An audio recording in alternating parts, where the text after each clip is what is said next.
sometimes the guys that make the rules end up wearing football boots too. From systems that defined tournaments to the latest technology in the game, these are the 7 footballers who've influenced rule changes in football. And first up, Emiliano Martinez made the guys at FIFA HQ go nuts. Oh, another great catch by Martinez!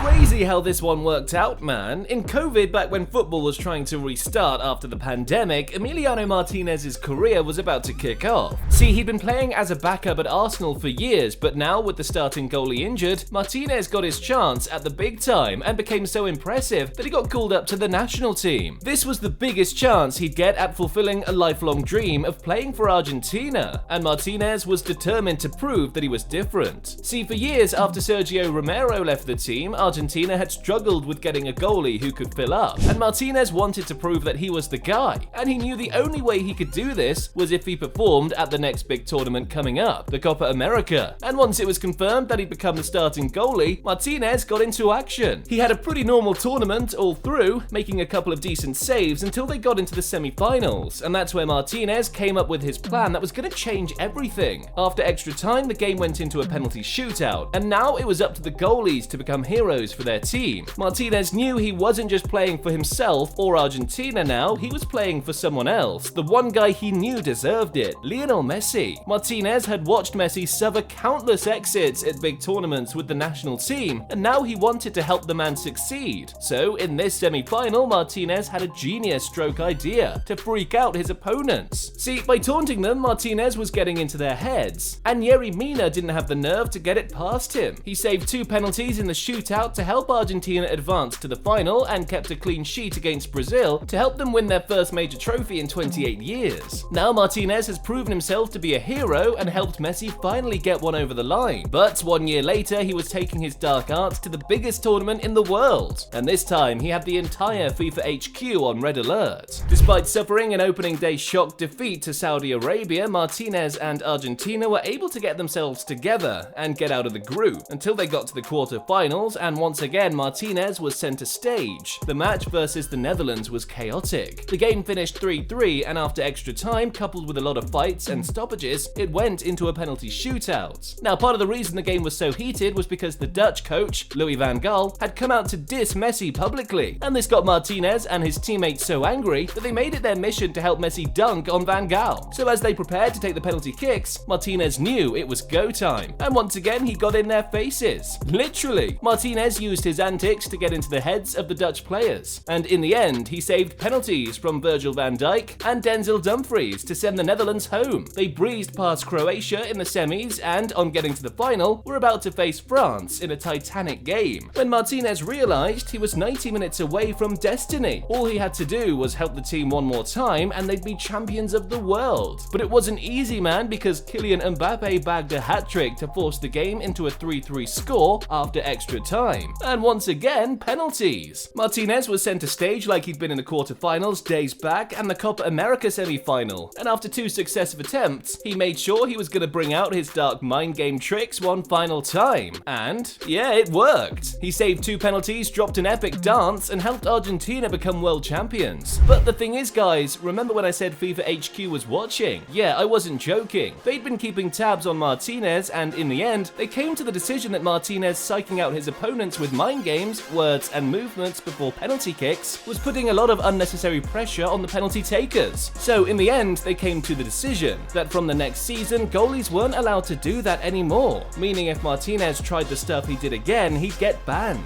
Kinda feels like it's a goalie thing when it comes to rules like this, because Martinez isn't the only goalie on this list who's forced a rule change. Back in 1992, the OG Kasper Schmeichel had the rule guys creating a new set of laws after he caught a loophole in the book. Coming into Euro 1992, no one expected Denmark to be in the discussion as potential winners of the competition, and I literally mean that because they didn't even qualify. But the thing is, Yugoslavia, a team who qualified, was facing a lot of internal issues at the time, and as a result, they were unable to field a proper team they could take to the Euros for that year, meaning they had to pull out, and UEFA decided to give their spot to Denmark. To the Danish guys, this new decision was a mixed bag of feelings because on one hand, they were very excited to be getting a chance to play in the Euros, but on the other hand, because of how little time they had to prepare, they couldn't properly train as a team. Lucky for them, they had Peter Schmeichel in goal. And coming into the competition, he just discovered a new loophole in the system that he was going to use to full advantage. See, the lads back then weren't like they were today, meaning for goalies they could receive a back pass from their teammate in the box and could catch it. And Schmeichel was prepared to use this one to full advantage. They legit back passed their way to the competition, thanks to Peter Schmeichel. At the end of the tournament, UEFA realised the big loophole in the law, and so together with the guys at FIFA, they both met at a secret HQ to discuss things. And after hitting that like and subscribe button to Mr. Football, they put out a new rule that states that no goalies can deliberately catch the ball from a back pass, else it'll end up in an indirect free kick to the opposing team. Sounds fair enough, but hey, Schmeichel isn't complaining because he's already got his winner's medal from 1992 in the bag. International competitions tend to bring out the laws in football, man, but I don't think it gets any bigger than in 2010, when karma and bad luck forced FIFA to make a new rule that's been in place ever since. To understand this one, I gotta run it back a bit. In the 1966 World Cup, England and Germany faced off in the final that produced the first ever major ghost goal. See, at the time, Germany got a goal disallowed because the ref said it hadn't crossed the line, but replays later showed the ball had indeed crossed the line, and England got away with one. Fast forward to 2010, and with these two teams set to meet again in the World Cup round of 16, couldn't help but feel like karma had bought a front row ticket to this one, because the game was starting to look like a replica of that final. Germany took the lead early and then went 2-0 up, but England came back into the game by drawing a goal to make it 2-1. And with momentum on their side, they began hitting hard on their opponents. And minutes later, the controversy happened. Frank Lampard took aim from long range, and his swerving shot clearly crossed the line, but the ref didn't see it. Damn, it wasn't even that close, man. I bet anyone could have seen that from a mile away. Still, Germany got away with thanks to the ref not seeing anything, probably because karma had him on blindfolds. But really after this, the English guys were so pissed that they took the matter to FIFA, and the president at the time, Sepp Blatter, decided it was time they finally did something about it. In the end, FIFA decided they were going to introduce a new system called goal line technology, and this system was going to be designed to help the refs and rule guys know if the ball had crossed the line or not, using hawk-eye vision. I guess it's safe to say this one was pretty controversial, and that's why FIFA had to get involved and change the rules. But when it comes to the case of Jimmy Thorpe, they got involved to save lives. Coming into the match against Chelsea in 1936, Sunderland's Jimmy Thorpe was a fast-rising talent in the English game. There was a lot of hype for him to become a successful talent in the game one day, but unfortunately it never happened, and it was all because of one tragic moment. With the game at 3-2, Thorpe made a series of comical errors that had fans laughing at his performance, but his teammates and the guys who really knew him knew that something was wrong. See, Thorpe had been involved in a collision with some of the Chelsea players when trying to catch a ball in his box, but unfortunately this was more than just a collision, because the Chelsea players kept kicking at him repeatedly around his head and neck, and by the end of the game Thorpe was leaving the field with head injuries and seen clutching his face, and hours later the news broke out. Thorpe had collapsed in his home in Sunderland and had been rushed to the hospital for emergency care. The doctors did everything, man, but days later Thorpe unfortunately passed, and the entire blame fell on the refs and the rules at the time, because unlike today, goalies didn't have any special protection, meaning even when Thorpe had the ball on the ground and in his arms, the Chelsea players had every right and ended up injuring him in the process. To make sure an incident like this would never happen again, the rules were changed, and now it's a foul to touch a goalie when he's got the ball, so nothing like this ever happens again. It was sad, the stuff that happened to Jimmy, man. He influenced a decision, just like Diego Forlan did in 2002, only his case was comic gold. Manchester United versus Southampton in the league in 2002, and with the match tied at 1-1, Forlan was sent on as a sub to try and rescue the game for his team. See, Forlan knew he had the ability to go on and change the game, and with time running out, he was the man for the big occasions, and he delivered. Seems normal, right? He scored a clutch goal. Well, this one doesn't have the end you'd probably have been thinking. See, Forlan was so hyped about this game-winning goal that right after scoring, he took off his shirt to celebrate. But after he calmed down a bit, he soon realized that he was stuck in a difficult situation. Apparently, Forlan didn't have enough time to put his shirt back on because the game had already restarted and he wasn't ready to make his team go one man down. So he just continued and ended looking like Thor playing Sunday League football. Although it did look great at first, in the end the Premier League decided that it wasn't exactly cool seeing a dude run shirtless on live TV. So they put out a rule that states that players cannot take off their shirts for any reason in the game, calling it brilliant unsportsmanlike behavior, and if they did, they'd get carded for it. Pretty soon, major leagues around the world adopted this rule, and in the end, it's now accepted worldwide as a sin for a player to take their shirt off. It's still comical watching Fallen run with his shirt in his hand on the pitch, but there was nothing funny about the time Jean-Marc Bosman had to run between courts just to change the game. In 1990, Jean-Marc Bosman was at the center of a transfer controversy. He played for 2 years at RFC Liège when his contract was about to expire in the summer, and Bosman was all set to renew until he read the details of his new contract. They were slashing his salary by 25%. There's no way he was going to agree to that. Bosman kicked out, and it started a war between him and his club. Bosman got placed on the transfer list, and at first, no club was willing to pay the $500K fee they placed on him. But later, Dunkirk decided they'd want Bosman's services, but in the end, they couldn't agree with his club, and it left Bosman pissed. See, at this point, Bosman was in a deep situation. He couldn't move to a new club because Liège was keeping the documents he needed to move, and out of frustration, Bosman decided to take the matter to court. The case lasted over 5 years, but in the end, in 1995, the European Court of Justice ruled in Bosman's favor, and it meant that players now could leave for clubs for free after their contracts had expired. Bosman himself stated that he wasn't exactly happy that the transfer had to take 5 years, but hey, he sacrificed his career for the greater good of football, just like Vinny did a couple of months back. Only difference is, in Vinny's case, it wasn't just the game he changed. He proved that he could bend the rules and make football larger than life.